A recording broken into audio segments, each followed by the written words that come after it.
This is the Spurscast with your host, Paul Garcia. And welcome back to another episode of the Spurscast. In today's episode, I'll be joined by Project Spurs writer Collin Reid to discuss the NBA trade deadline approaching next month, Wemby versus Giannis round one, the Spurs' close loss to the Cleveland Cavaliers, and Tre Jones at the starting point guard position. Let's go ahead and jump right into this episode with Collin. Collin, how you doing? I'm doing great. It's a busy time of year, but it's an exciting time of year. The YouTube viewers might have just seen my dog jump in my lap. He's also excited to discuss the Spurs. So yeah, it's been an exciting time. You know, I looked up and all of a sudden we're a month away from the trade deadline, which is exciting. I really have no idea. You know, so many years the Spurs did nothing. In the past couple of years, they've actually been active on the trade deadline, and I have no idea what to expect for this year, if they're going to be active or not. So it's an exciting time of year to start getting the gears turning for that stuff. Let's go ahead and jump right into this. So this is going to be a little bit different, Spurscast listeners. Collin got me really excited here on this first topic because basically what we did is I prepped my notes. It was really just to talk about the most recent games, which were exciting games with the loss against the Bucks and then the loss to the Cavs. However, with the trade deadline coming up, Collin, I actually just said, hey, if you have anything else in mind you want to talk about, go ahead and put up some notes. And so he actually did do that. So we're actually going to begin with his topic first, which is the trade deadline approaching on February 8th, which we are recording, I want to say, on January 9th. So it's about a month away from now. Exactly. So Collin, I'm going to let you take the take the helm here. However, I do want to talk about one quick rumor that just got reported today. So according to Charania, who writes for The Athletic, he also has a show on FanDuel TV. He said on what is today? Today's Tuesday. Yes. Okay. He said on Tuesday morning on that show that the Spurs are one of the teams with exploratory interest in former Spur Dejounte Murray. That of course the Lakers and a few other teams are out there. I think the Knicks have been linked to Dejounte to having interest. So there's been a few teams with interest in Murray. However, today, according to Shams, which we know Shams is a very reputable reporter, he did report that the Spurs are one of the teams that has some exploratory interest. Again, he's not saying that they're going to be super aggressive about going after Dejounte or any other players out in the trade at the trade time, or they may even still wait till like the offseason to make a move. But again, this is just some new information that I just learned today right before we recorded. And so as we go through your topics, Collin, your notes, we will kind of talk about Murray here. So go ahead and begin. Yeah. So first with the Murray rumors, I think everyone likes the idea of transaction and trades until there's an actual name listed. I think people really like the idea of the mystery box, like, oh, we could get a player. That's what a lot of the fans think. And then it's like, oh, well, the Spurs are linked to Dejounte Murray. That'd be a pretty big splash. And people are like, no, not that one. I want someone else, which is interesting. I know that there are a lot of Spurs fans who still want Dejounte based on the time here.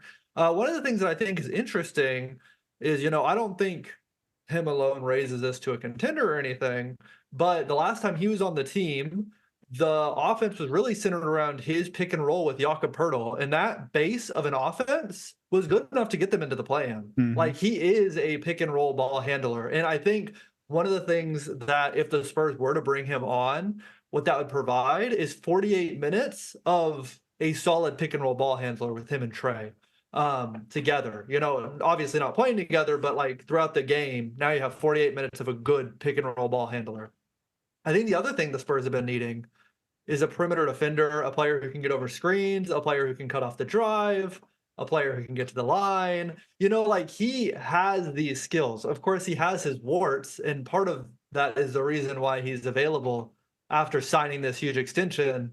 And the Hawks are 14-21. There's a reason why he's available now, but his shooting has improved since he was with the team. So I think, exploratory talks. I did this exercise with my brother where we talked about what would these talks be like, and he kind of played the Spurs and I played the Hawks. And I was saying, hey, as the Hawks, I want our 2025 first back. And he was like, well, I don't want to give you that. And then the talks just ended. And I could see that being how it goes in real life, because if you're giving up Dejounte Murray, then you're going in a new direction and you probably want your own draft pick back. If I were the Spurs, I wouldn't want to give that back if I was getting Dejounte Murray, because they're getting so much worse in that situation. So it's hard. I do think that, he's not the perfect fit for this team, but I do think that a lot of the holes that the Spurs have, he has skills that could help fill those holes. And I do think that over time, he could be a good pick and roll partner with Vic. I was surprised when I saw that though. I came on to Twitter earlier today and I just kind of threw out there because point guard play has been such a big discussion. I Mhm. just said, hey, what is a guard that, any of y'all might want the Spurs to go after that'd be reasonably available? And the first response was Dejounte, and I didn't know this report had come out. And I was like, oh, this person just likes Dejounte, and all of a sudden, no, there's this report. So I don't know. I thought it was interesting. I think that it probably was just them calling the Hawks and saying, "Hey, what's the initial price?" and maybe not too much further. But it was interesting. What did you think about the rumor? Okay, so mine's not as much focused on the picks that would be involved because I just feel like the Spurs have the picks to get a deal done. I mean, for me, it's more so what do the Hawks want in terms of are they trying to keep a competitive team out there for Tre Young? Because he's obviously not going to be happy if they're going to get worse, or are they looking to start going in the future direction and maybe telling San Antonio, hey, take on some of our bad contracts, or we'll take on some of your bad contracts for better draft capital. And so that brings in two questions: like if they just want if they just want the picks mainly, that's the focus of this trade, so they're willing to take some contracts. So you could and the good thing about this deal, if it were to happen, is that Murray's salary is not too high. It's only 18 million, so you're the Spurs, you can easily make a deal with that salary, and then his extension does kick in this summer at 25 million. But again, even that's not too much. Like when you look at the percentage of the cap, it's not as much. So anyway, just focusing on that 18 million. So you can build a package quickly with some picks like around like Doug McDermott and some who I had a player of mine, maybe like Devontae Graham and so right. There's two players, Devontae Graham and Jetty Osman, Doug McDermott, Jetty Osman, that kind of thing, and then the picks are there. So that's one route they could go, or maybe the Hawks want to send them back some salary that they don't want on their books.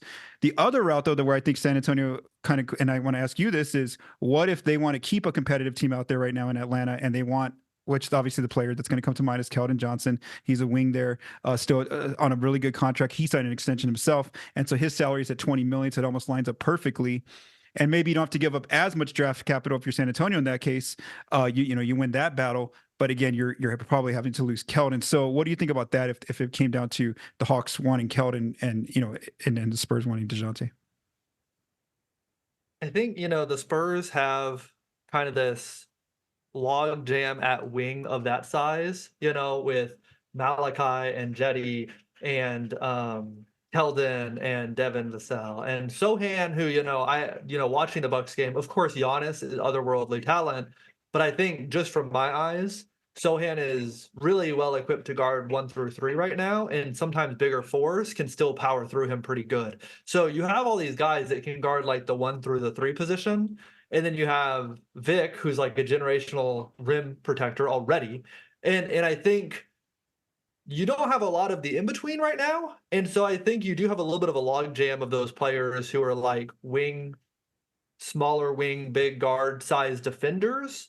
And so I think, to me, obviously, when you bring in Dejounte, you're getting something similar on defense. I think that he's still filling some holes, but I think it's difficult because I think there's kind of a trade-off in that trade, like you're giving up, a good energy guy, a good locker room guy, and all of those things. I think that the Spurs have to come to a decision on whether or not they want to continue with this core of young wings right now, split it up at the trade deadline, or split it up in the offseason. I believe that Zach Lowe and Andrew Schlatt were talking about players that OKC could target, and one name they had mentioned was Keldon Johnson, and I think that we've already heard the reporting. Teams that aren't San Antonio feel like he might be the most gettable of those players just based on, we've heard that kind of reporting, and that doesn't come from inside the team. Like none of this stuff shows how the Spurs themselves are thinking, but there has been enough smoke that I wouldn't be surprised if they made a move like that. I think, so you talked about two potential deal constructions, and that's take on bad money, send out a good player, but there's also one other one, which is send out young, unproven players who might make them take a step back right now, but could improve their long-term vision, which the Spurs, actually have a decent amount of young players on the roster. If you were the Spurs and the Hawks said Blake Wesley, Malachi Branham, and the Chicago pick for Dejounte straight up, what would you say?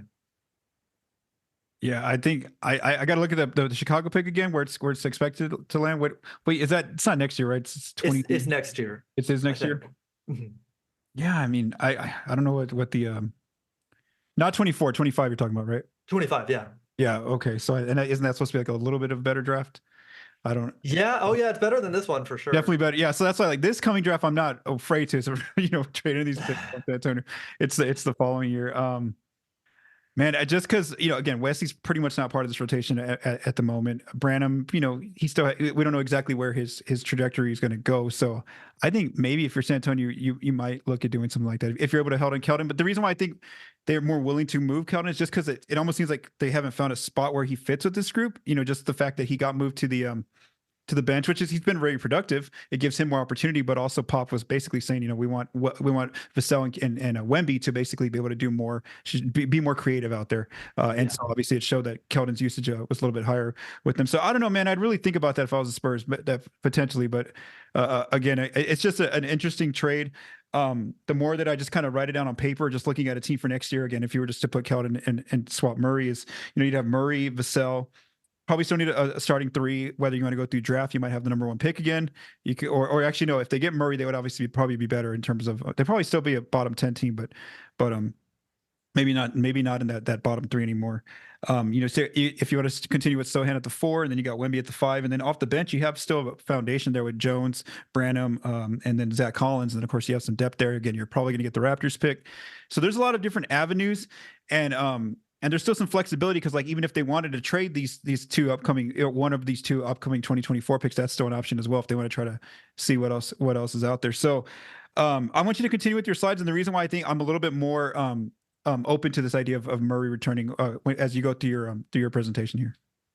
Yeah. So kind of one of the things that anyone should do as they're starting to prepare for like getting in the mindset of what a team might do during a trade deadline or an offseason or anything like that. The very first thing you want to ask is this team going to be a buyer or a seller? And the Spurs are at a really interesting part in their curve where they have been sellers for a while, and they do have a couple of players that they can still be sellers on. Doug McDermott and Devontae Graham, I think, are the two that come to mind. But outside of that, I think at this point, they've probably moved on from like getting a whole bunch of assets in trades, and they've now turned to where can we get things at the margin, take on a bad contract for an asset, get a young player in a second draft situation where he didn't work out on his first team, or if a young player who we think fits with our core becomes available, we have all these draft picks that we can push in now. So I think in a very interesting way, the Spurs are starting to become buyers more than they have been in a long time. Like the timeline is kind of starting to like go up from the down, where they kind of hit rock bottom and now it's going up. But the big question is, are they going to start aggressively pursuing that now or during the offseason? And, Pop did tip his hat a little bit when he said, I think we're probably not going to make a big splashy move unless there's something that really fits our now and our long term. Of course, I think he lets Brian Wright in the front office kind of do their thing, but I would expect that he's in conversations with him, and if that's what he's hearing, that's what he's sharing along. But I do think an interesting thing is this team is starting to become a buyer more than a seller, which they have been recently. So now we're looking at what position do they need to improve on. And in the slide, I broke it up into 3 different positions in 2 different roles. So starting guard, starting wing, starting big, and then backup guard, backup wing, and backup big. And I think, to me, there's only 2 solid lock it in, we're good. And that's one of the starting wings possession being Devin Vassell and the starting big being Vic. So outside of that, there's a lot of question marks. And that's not me saying they're going to move on from any of these other players. I think, Sohan, they've already, the point guard experiment failed or whatever, but like where exactly does he fall within that hierarchy? Tre Jones, I think the next time this team makes a playoff push is going to be the backup point guard, and they're going to have someone else there. So, it's not to say that those are the only 2 players that I think are worthwhile on this roster, but in terms of like, this is the spot where I think they will be in their next deep run, those are the only 2, and that makes it hard. I think, one thing I mentioned with Dejounte Murray that I think is a really interesting idea to me is 48 minutes of solid pick and roll play, where like you feel like Tre Jones can do that really well. And there are some other guys on the roster who can do that in spots. And obviously Jeremy Sohan was learning that skill or whatnot, but like just have someone come in and actually be able to run pick and roll. Tre Jones comes in, he can do it. You know, the next one comes in. A name that I've kind of heard bandied about a little bit, and I know it will not excite fans. And I think there have even been times where fans have used this player as like a mediocre trade target name, but I actually think would make the offense way more watchable is Tre's brother Tyus. He is a free agent this offseason, and getting him now means that you have his bird rights. And of course, like that's not the Bucks getting Dame in the offseason, but it does get you 48 minutes of consistent point guard play, which I think does mean something for Vic and his development. So to me, the pick and roll part is a big one. And then the big wing, like a starting wing who you can throw on a Giannis. And of course, again, Giannis is one of the best players in the league, but you know, he could get whatever he wanted against the Spurs on Thursday night, you know, especially because Vic is focused on their 5-man and protecting the rim. And now all of a sudden they're having to go to this zone where they're doing the build a wall strategy. And now he's kicking out to 3-point shooters who are getting open shots. So I think a big wing who can like early Spurs era Rudy Gay would be great on this team right now, for instance. But to me, those are the two, is like whether it's a starter or a bench, a guy who can run the pick and roll so that you have 48 minutes of it with this player and Tre Jones, and then like a starting big four who you can throw on the biggest wings. And then you can have Sohan attack the best 1 through 3 on their team as a defender. So to me, that's what it is. I haven't actually started looking at what those players would be. I thought this would be a really early discussion for us because we are a month away. But that's kind of where I got. Was there anything that you started thinking of as you looked at this in terms of like a player type or a position that the Spurs have a need at right now? We both have the same holes in the lineup in terms of like what are the future positions that they definitely need. So yeah, no, what I did was I just wrote down 1, 2, 3, 4, 5, and then I did the starting lineup, then I did the bench. And for the starters, for the two, I think like you said, Vassell's locked in there. I think that's his position. They don't really need to upgrade there. Wemby, of course, at the 5 or the 4. If they he could play either. Right now, I think just having a best right there at the 5. And then for now, I didn't think it was an immediate need to move Sohan down. Move him around, whether it's still in the starting lineup or even off the bench. So I think even for next season, going into my mindset was more so like the next 1 to like 2 or 3 years, like just kind of like this season's pretty much a wash. Obviously, we know they've only have 5 wins, so you're not really worried about winning this season. It's more so for beginning of next season. So when you're targeting players, that's what you're looking for next season. And so again, right now I'm putting Sohan there at the 4. So then like you said, starting point guard is the one position first of all, and then second is that starting what I would say small forward, and a player that fills there, fits there, should I say. So you have the backup point guard locked up, like you said, Tre Jones. You have, for now, I'm just putting Brandon there as a backup 2. If with Keldon's on the team still, that your backup 3, and then Zach Collins when he gets healthy still your backup 5. So there is a position there, whether it's starting or off the bench as another 4, like you're saying, a power forward player. So I looked at it more so I went through all 30 teams, just real quick glance at their salaries, and I was trying to look for players that they're set. It wouldn't take a lot for the Spurs to acquire this player via trade at the deadline. And also, is this player either on a long-term contract that's manageable, or is it a player who's going into free agency, but then you would basically want that commitment, just you're very positive or very how do you say it? Like very confident that you're going to re-sign this player in the summer. Okay, so I actually, before even looking at the Murray rumor, I actually had already wrote down Murray for Keldon, just because the Hawks were the first team that I clicked their page on my salary sheets. And so Dejounte Murray was obviously one of the, because again, you have him under contract for 4 years after next year. So again, and it's a manageable salary within $30 million each season.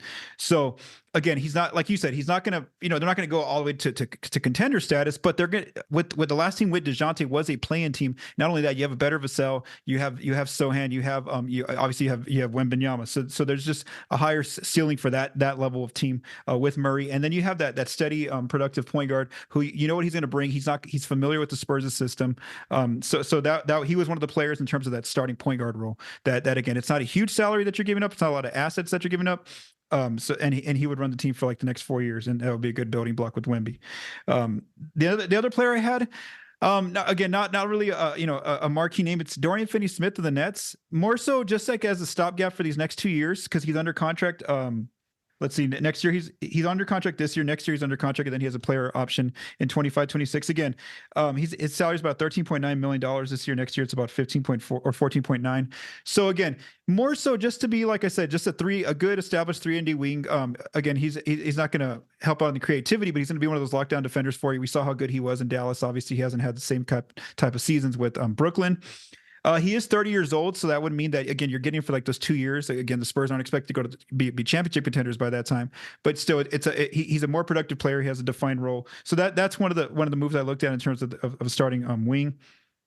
And then I also wrote down, like you said, Tyus Jones and also Monty Morris, who's with the Pistons. Basically, they're in the same situation where Jones has a larger contract of $14 million. Morris is at $9 million, but they're both going to be unrestricted free agents. And this is more so that slow rebuild move where you just want that consistent veteran in there who's gonna manage the game clock, just not turn over the ball, be a good pick and roll partner with Wemby, kind of get the players in their positions. And so again, if you acquire Tyus or Monty, again, you're just getting you have a good inclination that you're going to be able to re-sign them in the offseason, because obviously you wouldn't trade for them just for a few months on a 5-win team. There's no point to that. So that's kind of where my thoughts were. I didn't really see just early on, again, because they're not expected to go to contender status within like the next 2 or by year 2 or 3 with Wemby. I wouldn't go dramatically in terms of really being aggressive and losing some future assets or giving up really good players to try to go get a player who's established as established right now. So again, I wouldn't make a huge splash on the Spurs, but I would look at some deals like we've talked about here and say, hey, if this is going to benefit the team for the next 2 to 4 years, why not do that right now? And then regarding what you said about sellers and buyers, again, I just agree with you right there with I agree with you, should I say. McDermott, obviously, I think that they're just looking to see, can they get some second round picks from before he hits free agency. Jetty Osman's interesting because I could see them, because he is on the last of his deal, I could see them trying to move him just in case they can get some draft capital. But he's also the type of player where I feel like they actually like him. He's only, how did I write his age? He's only 28 years old. So if they can lock him up, 2 to 4 years on an extension this offseason or on a new contract, I feel like he's really been a part of the team and they really like him just to be there as a good veteran player with this young group. So again, I could see him returning. And then Devontae I didn't write down just because I don't think he has a lot of value. I don't think teams would trade for him at this point out there. So that's kind of where my thoughts are with the situation that you mentioned. Yeah, I think one of the things as we're talking about this that I feel like is important, and it's a little bit understated. One of the things that I've been looking at this season is, unless Wemby has like an injury plagued year, this is going to be his worst season until he's post prime. Like looking at his aging curve, looking at his physical development, and looking at just him learning the NBA game. He's going to continue getting closer to prime, and then he's going to be in prime for however long his body allows, and then he's going to start to decline. So this is his worst year. Like, he's obviously still very good, but I think that it should be a priority that you want to find that pick and roll ball handler to pair with him. And a big example I can think of is Steve Jones Jr. of the Dunker Spot talked about like building that pick and roll chemistry. And a great example I can think of is D'Angelo Russell is a good pick and roll ball handler. And when Rudy Gobert came over, Rudy really struggled in that first half of that season until they traded for Mike Conley, who he had that chemistry with. Mm-hmm. He had built that chemistry with. And I think whoever you bring in, it's going to take a while for Vic to build that chemistry, but once you have it, it's going to be so important. I mean, we hear the stories of Tony Parker and Tim Duncan where it's just like a simple eye movement and they know, oh, Tim's going to cut to the basket, right? Like these are only things you can build with time. And I think they need to build these reps with that player who's going to be his pick and roll running mate for some time to come. And whether that means giving Tre Jones more of the starting minutes like they have recently and it's been successful, or whether that means like, hey, keeping an eye out of if there is anyone on the trade market that they can land, like a Dejounte. So yeah, that's where I'm at too. And it's really, it's hard because if you're the Spurs, want to give up too many assets. They have so many assets that they could make a big splash if it became available to them. And I think one thing that can't be underrated is, even with how their season has gone, there have still been situations where big name players have mentioned, oh, I want to go to a winning situation. I want to go to this place, and this place. But I respect Pop and I wouldn't mind playing with Wemby. Like we've heard that several times already. I know that came out with the Dame stuff, but I think that also came out with the Zach LaVine stuff as well.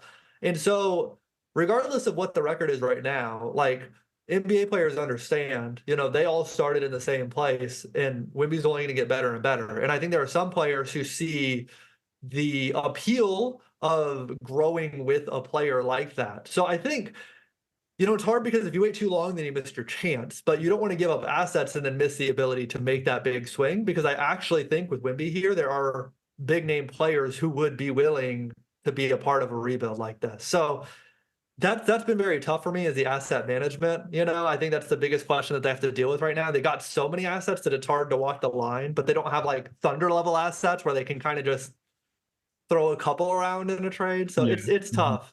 I honestly would expect them to do exploratory talks like they have done with Dejounte, but unless the price is something that they feel super great about, then they would be pretty quiet until the offseason. But I think kind of like what you're talking about, the different types of players. They talked about in the Hollinger and Duncan. John Hollinger mentioned, Tyus Jones is a free agent this summer, and so bringing him in means you have his birthright. So there's those kinds of situations there.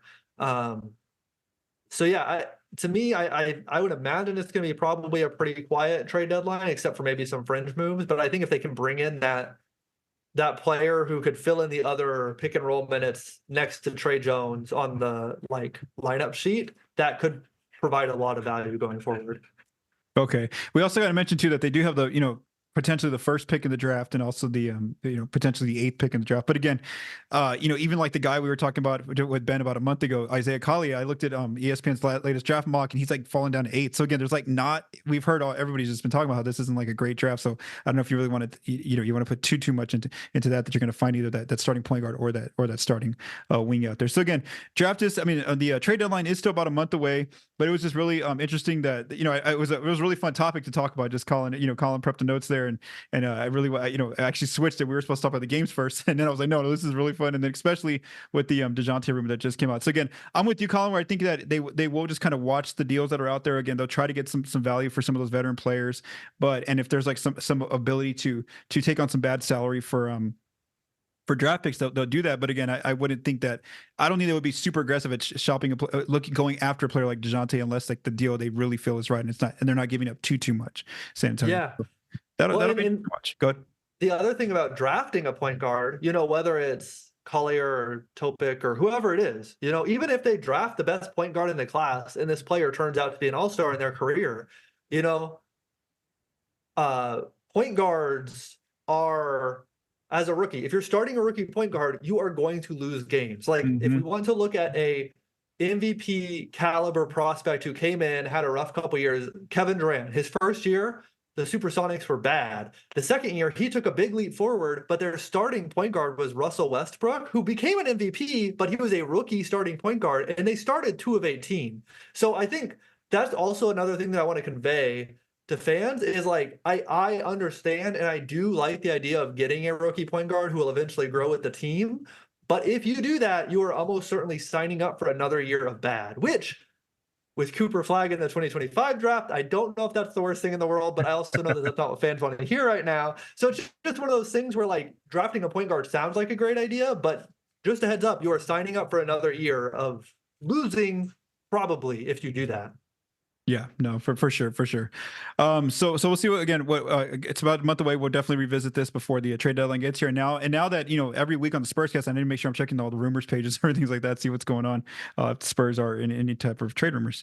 All right, so let's go ahead and finish with the last few topics here at this episode. Let's just do a quick recap of the games. So there's only been 2 since I last recorded an episode last week. They've actually had a good chunk of days off lately. So first it was Giannis versus Wemby round 1. This took place last Thursday in San Antonio.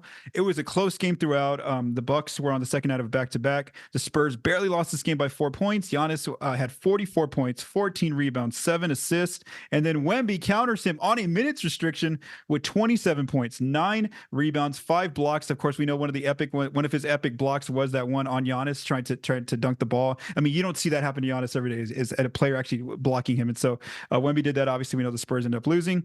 And then the Spurs had another good game on Sunday afternoon in Cleveland. So they're up early by 14 points. Then the Cavs come back and have a 16-point lead. And now, pretty much we think that it's over. Well, no, the Spurs battled back. They get the game down to crunch time, and they barely lose by 2 points. And they had a chance there when Wemby gets double teamed down low in the last few seconds of the game. He passes it to Sohan, who's cutting. Sohan, ends up throwing that ball out of bounds to Keldon Johnson. And of course, that was the Spurs' best chance to win the game there on that possession. And so again, they just barely lost by 2. Consider they were down by 16. Wemby again has another great night on offense and defense with 24 points, 10 rebounds, 5 blocks. Just 10 blocks in 2 games is insane. The fact that we have to just read that. Like when I did the stats, I forgot what the number was, but it said like, I don't know what the number, it was like 91. And then 2 games go by and then I typed 101. I was like, oh my, he just got 10 blocks in 2 games. It just boggles your mind that he's the only player the other players, like you'll see like Dominic Barr, like 1 to 3, like, it's just like, Wemby does 10 in 2 games span. Just talking about Wemby, what he's been doing lately, he's really picked it up offensively. 20 points in 5 straight games, which is 20 or more points in 5 straight games, which is the first time he's done this in his rookie career.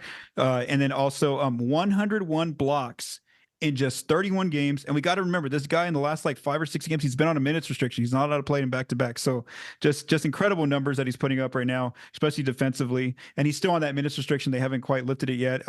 Like we saw against the Bucks, if the game's right on the line, they might give him that 26-minute push. But aside from that, what are your thoughts, Colin, on these last 2 games, and specifically Wemby, what the numbers that he's showing right now or providing? Yeah.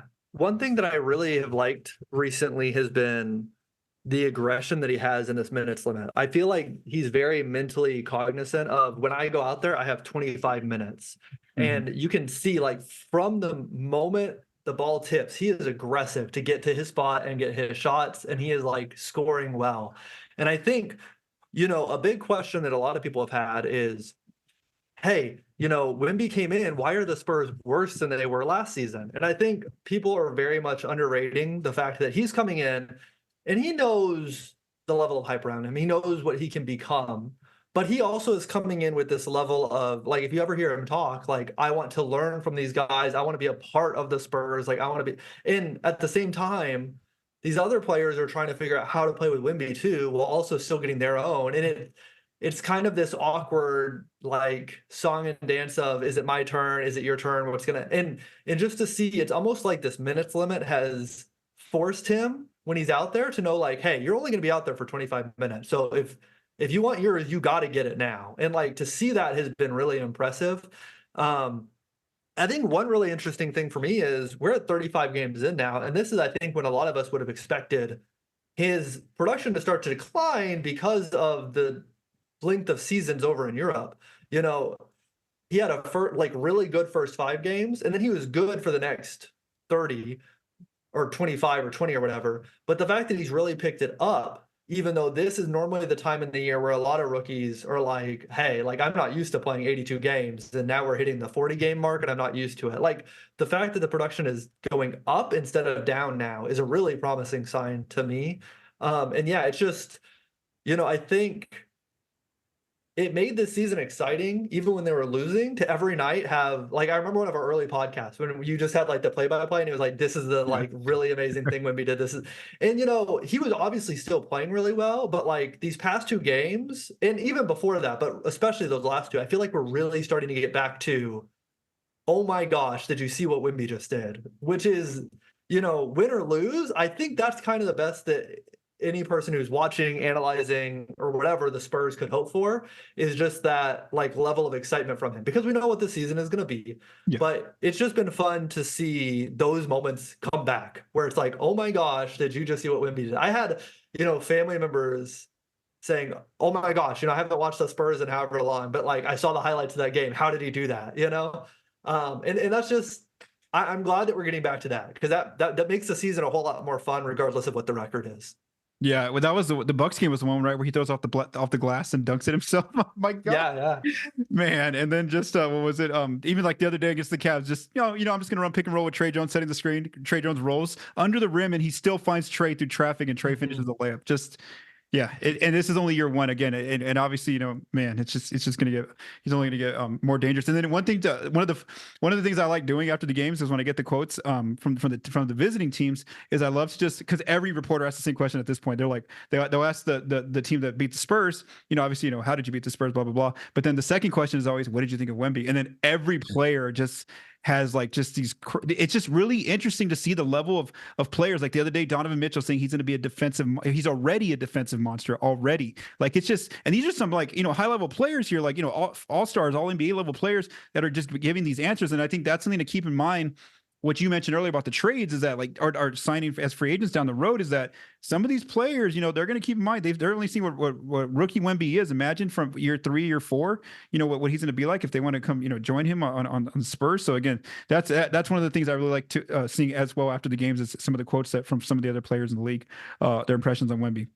And the players know too.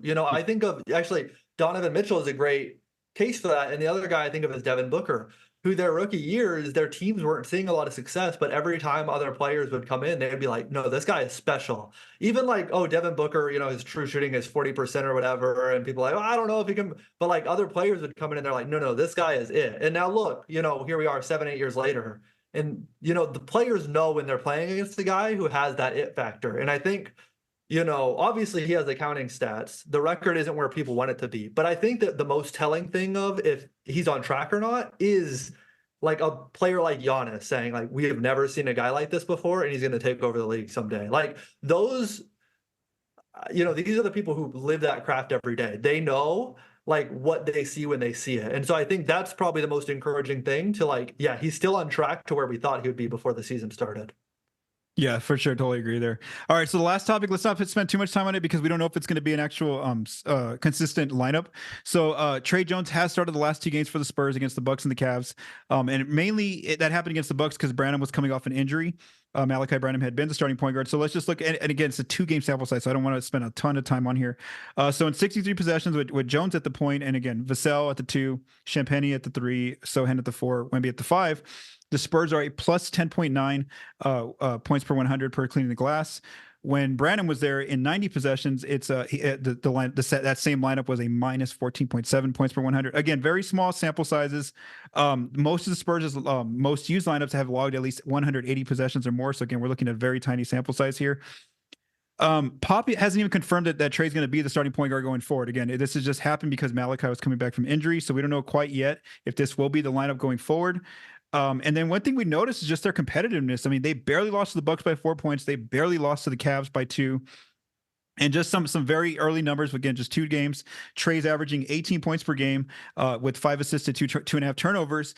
And again, one of the main reasons why they moved Keldon to the bench was that they wanted to see what Vassell and Wemby could do with Keldon coming off the bench. And at first, as I mentioned in last week's episode, Vassell was having a little bit of a struggle at first, but in these last 2 games, he's really taken off. He's averaging 28 points per game, 3.5 assists to 0 turnovers. And then Wemby, of course, like we mentioned, 25.5 points per game and 2 assists to 4 turnovers. And he's also getting to the line 8.5 free throw attempts per game. Again, at 2-game sample size. We don't want to spend too much time on here. Just what are your initial thoughts on Tre Jones as starting point in the event that he gets to keep this spot? Yeah, I think the word I used on Twitter earlier today was the steady hand. It reminds me a lot of when Derek White was here, and there was almost like a calming effect where he kind of just like dictates the offense. He kind of, okay, guys, like let's calm down, let's get everything going, set into things. And I think the other thing that can't be overstated is just having a lineup where everyone is understanding what their role is and confident in their role. I understand the Jeremy Sohan point guard experiment. I think it's fair to say that by the end of that, he wasn't comfortable or confident in his role. Malachi Branham came in the league kind of be more like what Devin Vassell is, this like 2-guard, 3-level scorer. I don't think came in with these point guard level skills as much as like a scoring wing.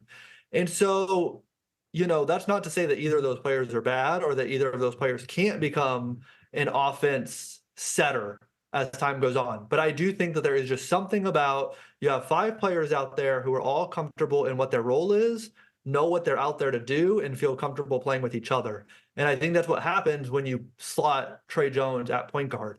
I think that just makes the whole lineup make sense. And like I said, everyone feels comfortable in their role. And I think you can see it when the net ratings the way they are, with how competitive they are. And yeah, I think it's one of those situations. I was rewatching all of the defensive possessions in that Cavs game. And the whole butterfly effect, just because one thing happened doesn't mean the whole game would happen that way. Mhm. They lost by 2, but at the end of the first, they inbounded the ball to Karis LeVert and he shot a 3. Like the Spurs just I threw remember the that. ball to Karis LeVert. Yes, Like, I remember that. do I think if that didn't happen, they would have won by 1? Like, that's not how this works. But at the same time, like, those are the margins here. Like, at the beginning of the year, we were talking about they go through these 5-minute stretches where they have terrible execution and they lose by 15. And now we're talking about little mistakes here or there and they're losing by 2. Like, this is a huge improvement. And I think part of that is just you have someone running the show who's confident in that role. And whether Sohan sometime becomes confident in that particular role, or Branham does, or they trade for another point guard who can be, or something like that. I think that just that level of comfort in that point guard role is something that starting lineup needs to look the way that it has with Tre Jones. Yeah, no, I agree with you there. And then it'll be, if they keep Tre in the lineup, it'll be really good just fighting for their team, I guess morale, because this is their month where they can get a lot, get a few more wins on the board. This could be one of their best months of the season by schedule, by the opponents that they're supposed to play, because they're already supposed to open up with Detroit on Wednesday, and then who is it? Charlotte, I think, on Friday. So I think just having one of their best lineups and groups out there, just to get some wins on the board by the end of the month would be nice for the team. All right, Collin. So thank you for joining me here on this episode of the Spurscast, and also for contributing some notes there, man. That trade topic was really fun there at the beginning of the episode. If you like what you heard, please subscribe, rate, and review on YouTube and your favorite podcast apps. This episode was written, recorded, and produced by Paul Garcia. From all of us at Project Spurs, stay safe and have a great day.